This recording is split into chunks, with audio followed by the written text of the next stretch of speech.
St. Louis classical community. Joe, would you like to introduce your friend? Absolutely. Thank you, Matt Pickart, for joining us today. We're excited to have you. We're excited to talk about your upcoming concert on January 28th with the University Symphony Orchestra, where you're going to be playing the Tchaikovsky's violin concerto. Yes. I am very excited to talk about this. I'm excited to be here. Thanks for having me. Absolutely. So how did the University City Symphony recruit you? Leon and I have been friends for a few years now. This is my 6th year in town, and I've been serving on the Artists Presentation Society board of directors for the last 4 years, and I think Leon joined shortly after that. We had known each other before as well.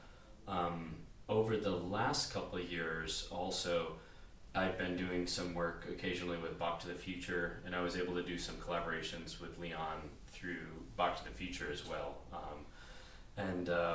We just got to talking, and there was an opportunity. He needed a soloist for this year and invited me to play, and asked me what repertoire I had ready.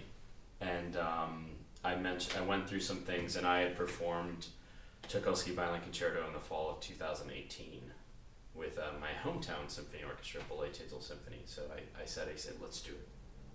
Yeah. That's awesome. Yeah. So clearly you've got a connection with this concerto.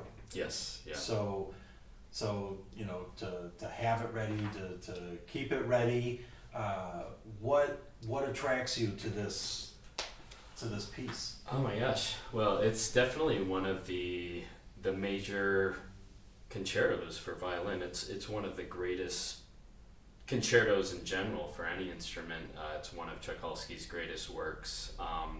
It's just so full of raw emotion and intensity and song and ballet and folk dance and improvisation. I mean, it's just pure excitement, adrenaline. It's awesome. It feels great to play. Every time I play it, I learn something new, and it's just a lot of fun. Yeah. Oh, that's great. See, I was going to ask you, because this is such a warhorse. This is a concerto that a lot of people have played, Yeah.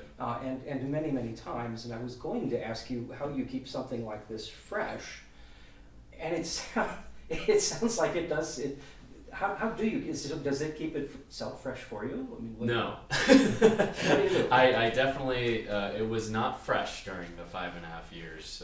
I put it down for some time. This is a piece that takes a considerable amount of prep work.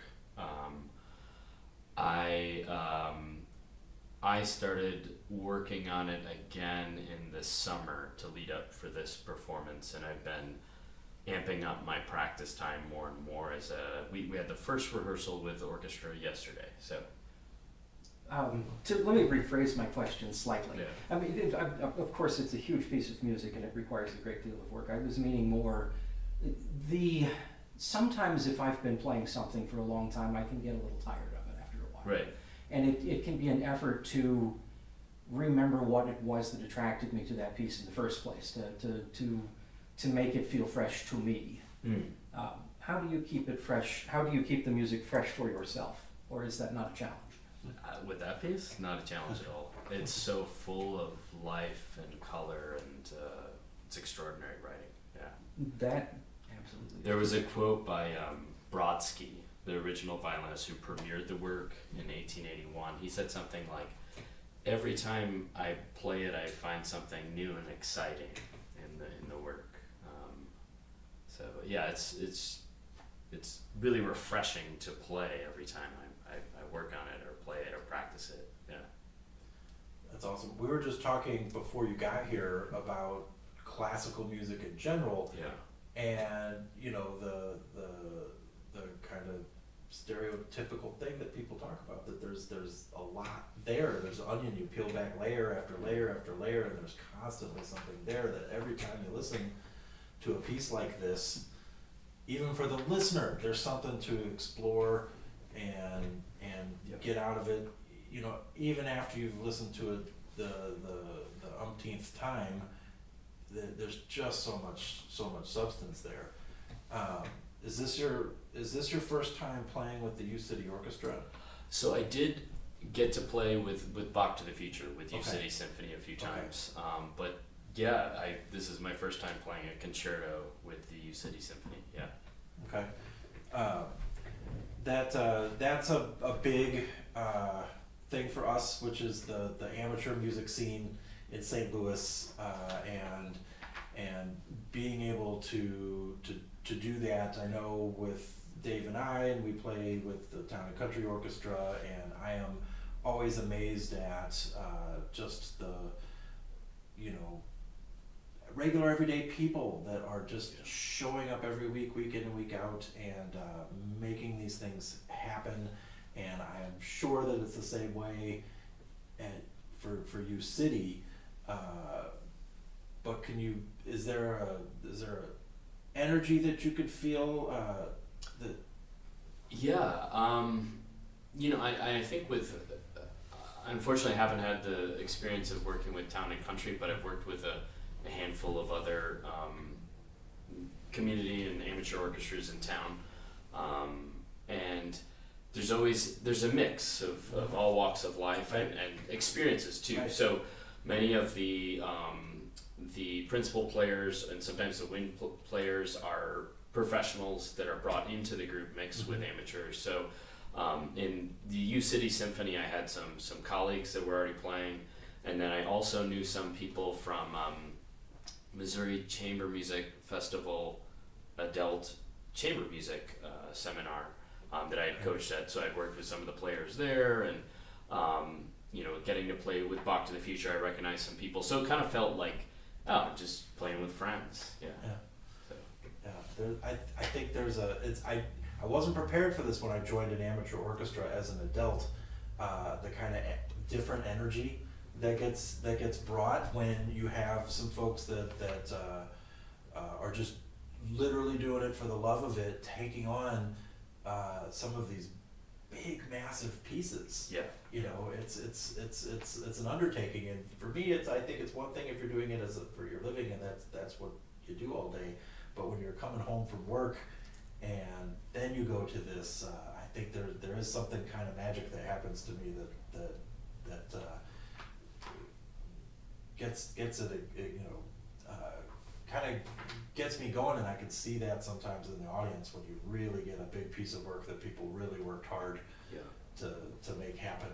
Yeah, it's really inspiring to play with U City Symphony, and to I feel an energy coming from the orchestra too. That they're really into what's going on. So that's great. That you said something that kind of almost off on a tangent, but that was about that, and that you did Bach to the Future with the U City Orchestra, and talking about bringing classical music into the future. There we go. And I know you're at the forefront of fascinated with the CLAS program that you're putting on, and I mean, how do you feel that what's your perspective on what those different branches of the classical style of updating it, bringing it into modern ears? That is a ever-changing subject. It's kind of like technology, right? Things become obsolete after a year or two. I feel like the conversation. First of all, the conversation is happening now, which is good, because before it was just tradition. But there's a conversation, and it's always evolving. Just the way that I was kind of brought up as a musician. I mean, my parents are both retired public school orchestra teachers, both cellists. I was brought up in a very classical household, but I listened to lots of other styles of music, and I started getting into other styles, and I thought, well, how can I do that on violin? And I've just always been really attracted to trying new things and the variety of music, and I think that's what makes it really exciting, is to have that variety there. So. Well, I definitely find it exciting and invigorating because every time I turn around, you're in a klezmer band or a mariachi performance, or you're doing, Back to the Future with, I'm thinking some of the Silvermans are unrelated. But many, two brothers, many Mike and Rob, Silvermans, and then Tracy is, they jokingly call cuz, but they're not related. Yeah. But I mean, the scope of what they're doing is just It's amazing. amazing. Yeah. And then of course, jazz, which is becoming the new high art form, or is the new high art form. I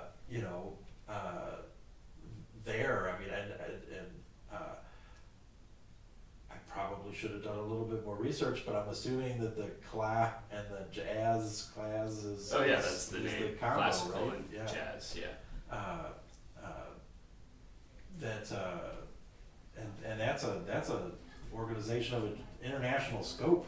Yeah, it's a lot of extra time. I run a music festival in Italy during the summer that Joe's speaking about. Yeah. I just heard about that for the first time a couple of weeks ago. I think that the former concertmaster from the Town and Country Symphony, Yes, Carl. Carl Hoff, Yes. attended your most recent festival. And he's playing concertmaster at U City. And he's joined U City now. Yeah. So. Which, to get back to the concert that's coming up on the 28th, Yeah. there's two things. I was listening to this Tchaikovsky. I'm a pianist, and I play the double bass in the orchestra, but I'm really a pianist that's pretending. And so the violin rep is, I listen to it, but it's not the stuff I'm most familiar with it because I'm a very, very weak violinist. And so I was listening to this over the last couple of days, and there's a couple of things that really struck me about it, and I'm curious to hear what really strikes you as well. The introduction, a lot of pieces start big, and this one doesn't. It starts there's a very delicate, very classical opening, and then it grows into this much bigger piece, which I thought was interesting in after having just played the Tchaikovsky First Symphony. Yeah. I mean, Tchaikovsky does that a lot. This is hardly the only. He likes to start small, but other pieces have this big brassy introduction. This one starts out with strings, and not even with the first violins. Yeah. And just the first violins alone, and I thought that was really quite interesting. And I was really struck by particularly by the second movement. I was listening to Hilary Hahn, and she added it reminded me of a Viennese waltz. She added a bit of rubato to the second movement. I'd say it's too slow to be a waltz probably, but the way she played it kind of reminded me of that. Do you want to comment a little bit on? Sure. The second movement, or just either of those. Okay. This sort of handed you a large wad of stuff. No. Well, I think it's an interesting introduction to the piece. So, the first movement is in sonata form, but it starts with an introduction, and typically, a lot of concertos you hear like a double exposition. The orchestra runs through the whole thing, and then the soloist, the parts the orchestra had, the soloist plays. And the parts the soloist had, the orchestra plays. Right. So sometimes the introduction can be, 5 minutes, 10 minutes long. Right. Mendelssohn broke that with his concerto. It's a measure and a half. So, the violinist comes in right away, but I'm trying to think of a concerto where the violinist starts in the first measure. I don't know if that's ever really been done before the 20th century. With piano concertos. Yeah. But it may be not as common with violin, I think, before 20th century. But it is a rather shorter introduction, and I think it shows Tchaikovsky's sentiment and the dolce nature of the melodies he's writing.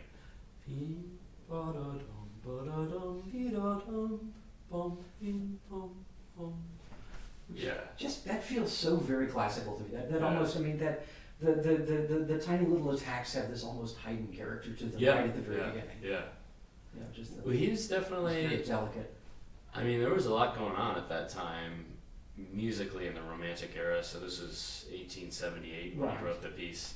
You know, like Wagner's Berlioz is around Liszt, but I feel, you know, Tchaikovsky is extremely emotional, but he definitely followed more of the, you know, some of the classical traditions and composition. Well, I mean, he's definitely, he's a man of two moods. You know, you've got your more classical pieces, you know, like the string serenade. You've got your delicate stuff, and then you've got your big showy stuff like the first movement of the Fourth Symphony or something like that. Yeah, I would say that he runs the gamut. with He emotions. does. He Yeah, really does. Yeah. And this piece does a very nice job of Yeah. showing both sides. Yeah. As far as the second movement, I think a lot of people do a rubato in the second movement because the melody really calls out for that. You know, the writing in the orchestra in the second bar of the melody is very sparse, so it's open for kind of interpretation on the ornaments in the violin part. Yeah. Is there a passage what passage most strikes you in this piece? What's The your whole favorite piece. passage? Oh, that's impossible to choose one passage. That is really impossible to choose one passage. Fair enough. There are a number of really amazing passages. I know that Joe was talking about this one earlier, the second theme in the first movement. Yes. Just a really beautiful melody here that comes up, and he marks con molto espressione. So.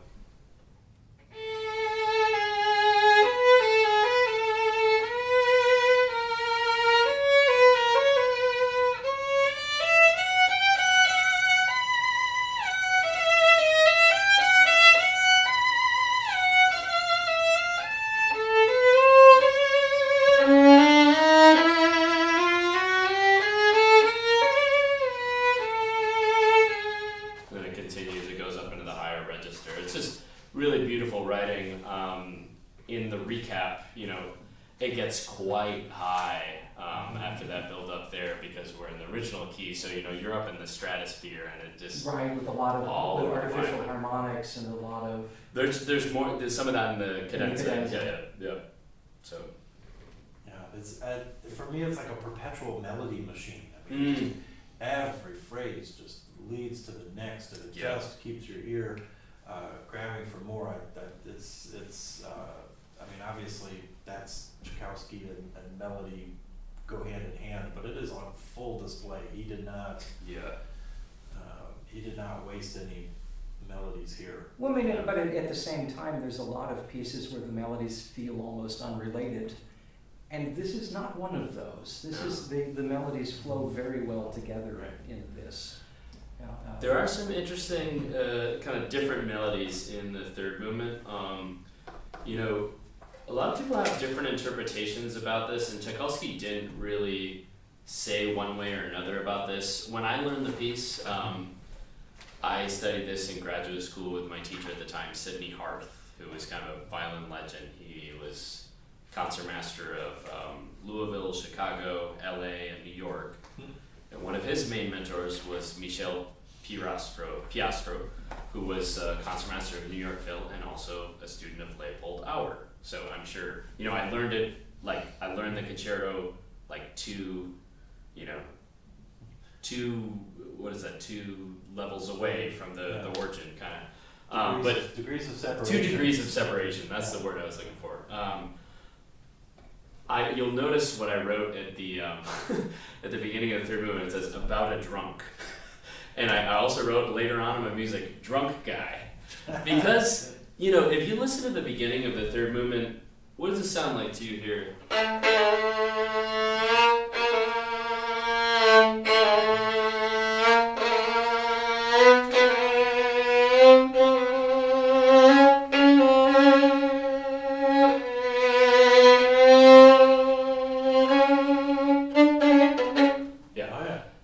It sounds like, you know, and then I read an interview by Arabella Steinbacher, who's performed the piece with a bunch of major orchestras and has done a couple interviews about the piece, and she talks about the second theme in this movement sounding like a drunk guy trying to walk a straight line. So I'll play it the second time it comes back in G major, but...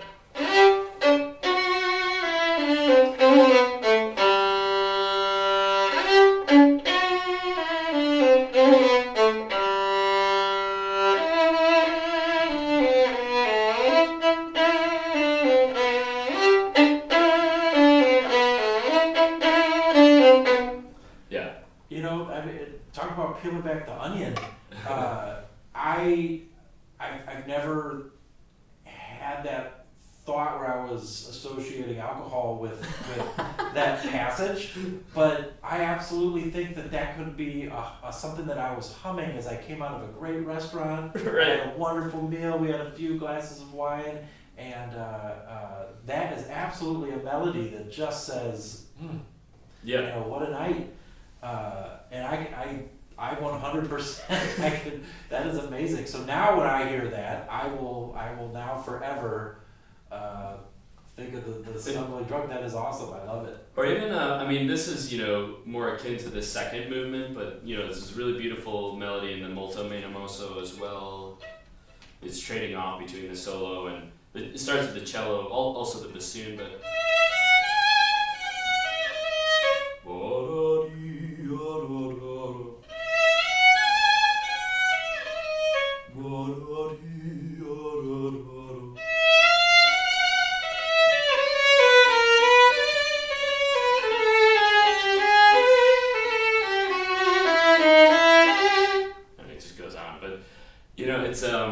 There's so many great melodies here, and even when he's playing fast, there's a clear melodic line that you can follow and really get attached to.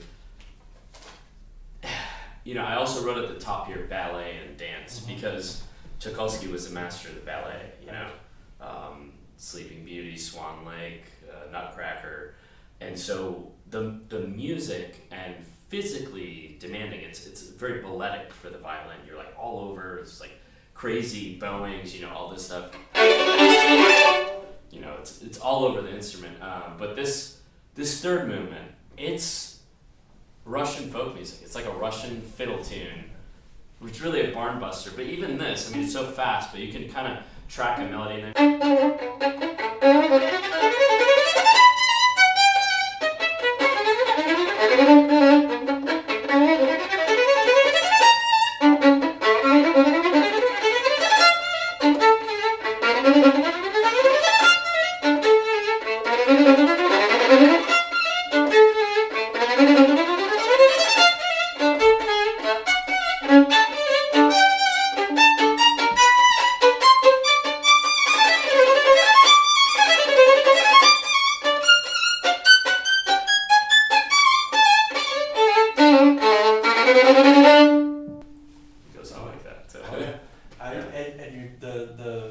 Simple, hummable melody still in there. You can even hum that. It goes fast, right? Right. Sounds like you're on a race, you know, Like catching somebody. Or a dance with lots of kicking involved. Yeah. Like a nice, a very high stepping sort of a dance. Yeah, yeah. Something fast and energetic, which fits that Russian, that folk theme that you're talking about. Yeah, yeah. Yeah, it's really, really great music. I don't know if you know the history behind when exactly he wrote it in his career, but I think probably both know Tchaikovsky was briefly married, and you know, he was homosexual living in Tsarist Russia, which is probably not the place you want to be in the late 19th century, and so I think he was married for like 3 weeks. It did not last long. Did not last long. I mean, Then he tried to commit suicide by going in the Moscow River, and his patron, he had an National von Mack, was it? Yes, she gave him an annual salary just to compose. This was a very wealthy woman that he never met, and she gave him money and said, you know what, you need to go on vacation. You need to clear your head. So he went to this lake in Switzerland. Clarence, Switzerland, or maybe Clarence, I'm not pronouncing it correctly. Yeah, and this is where he wrote the piece in about 3 weeks' time. And he had a young student come that was rumored to be his lover, Joseph Kotek. And shortly after they arrived, they played through a bunch of violin piano repertoire. And one of the pieces they played through was Lalo Symphony Espagnole, which definitely you can hear some inspiration of that piece in this writing. You know, the excitement, the pyrotechnics, the just sensuousness of the music, the emotionality, and But it's interesting. This piece was written after his failed marriage. He tried to commit suicide, and he's starting fresh. And it's just so full of life. I mean, he struggled with depression off and on. Yeah. So any time he so often pulls himself out of it with music, and I did not realize this was immediately after the failed marriage. So was this the first piece he wrote after the death of von Meck? I Picked him up? I think so. I'll be darned. Yeah. She's definitely someone worth studying. It is. She patronized Debussy as well, if I recall. I did not know that. Okay. Wow. Later in her career, and Debussy sort of serves as a bridge between Russia and France. Yeah. And Claren, that might be in the French. I suspect that's in the French speaking. Okay. Oh my gosh. I don't know how to pronounce it. I will trust you. No. I suspect that might be in the French speaking part. Je suis désolé. J'ai étudié 4 ans à l'école. Clarin. Clarin. Okay. Clarin. That probably makes sense. Yeah. Oh, I do not speak French. Yeah. Ich spreche Deutsch. I'm Französisch. I speak German. Yeah. I'm terrible. My French is execrable. Yeah. You know what's interesting about the Clarins?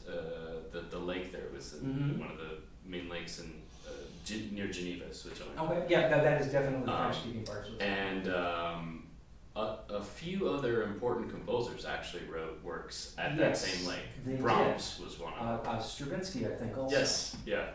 So it was an inspirational place. I hope to go there sometime. Yes. Yeah. Yes. Well, that just made my list. Yeah. Oh yeah, that's definitely a town worth stopping through. Yeah. I've been to Geneva. I've been close, but I've not been to. I need to get there. Yeah. I was just out of high school. I was a fresh young child when I was in Switzerland. Nice. Yeah. So what is the date of this performance? One last time. Sunday, January 28th at 3 p.m. at the 560 Music Center.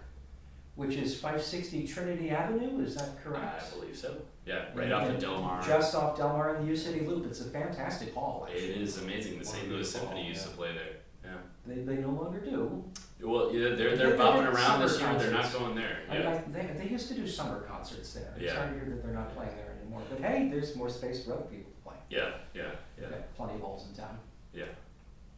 Oh, I've seen some wonderful concerts in that building. Yes. It's a lovely space.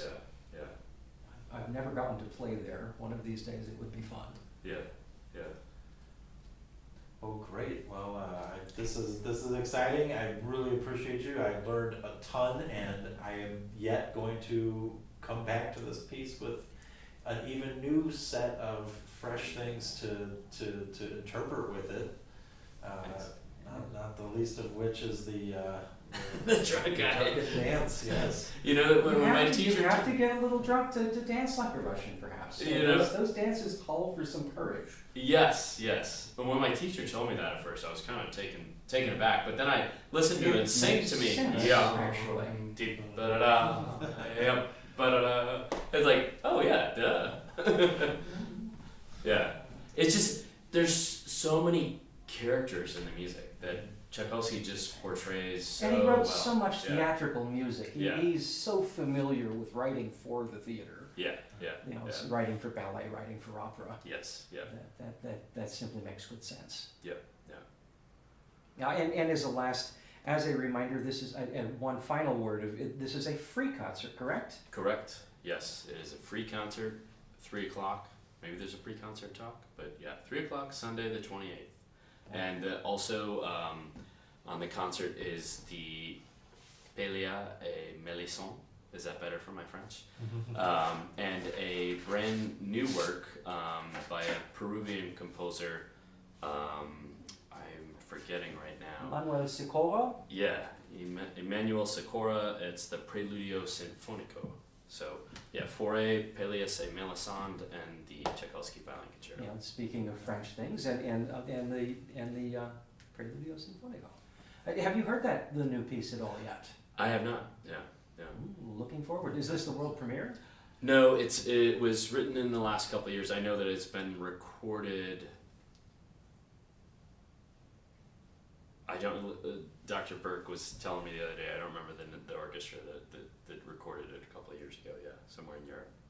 Look that up and see if I can get it into the information card. Yeah, Yeah. yeah. This it's exciting to hear brand new works like that. Yes. I mean, it's as fresh can be.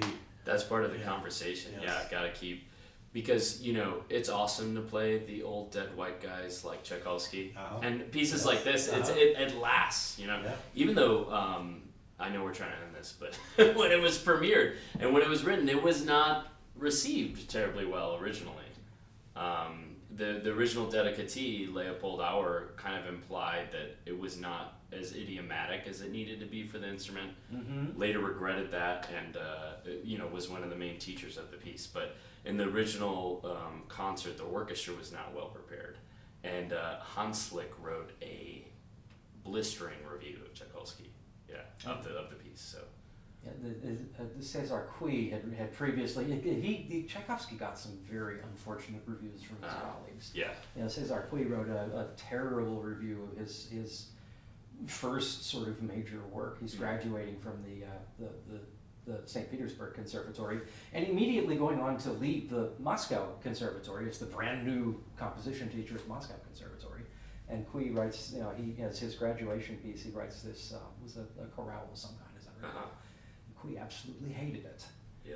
And he was one of the leading music critics in Moscow at that time, or in St. Petersburg rather, excuse me.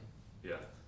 Well, new music has always had a challenge, Yes. It does. Yeah. As a composer, it makes me happy to know that not everyone succeeds the first time. Yes. And sometimes you can get a second hearing. Yes. Yeah. Definitely. But that makes me even more excited to hear all of these new works because you're literally talking about centuries of a tough door to open. Yeah. And that these composers have the courage to put that out there, to put their personal work out there like that, against works like Tchaikovsky, which have Yep. been poured over. People know every nook and cranny of this piece. Yeah. Makes it frightening for me to play. You're doing such a lovely job of it. It's a pleasure listening to you. Yeah. Thank Oh, you. it was great. But no, that was awesome.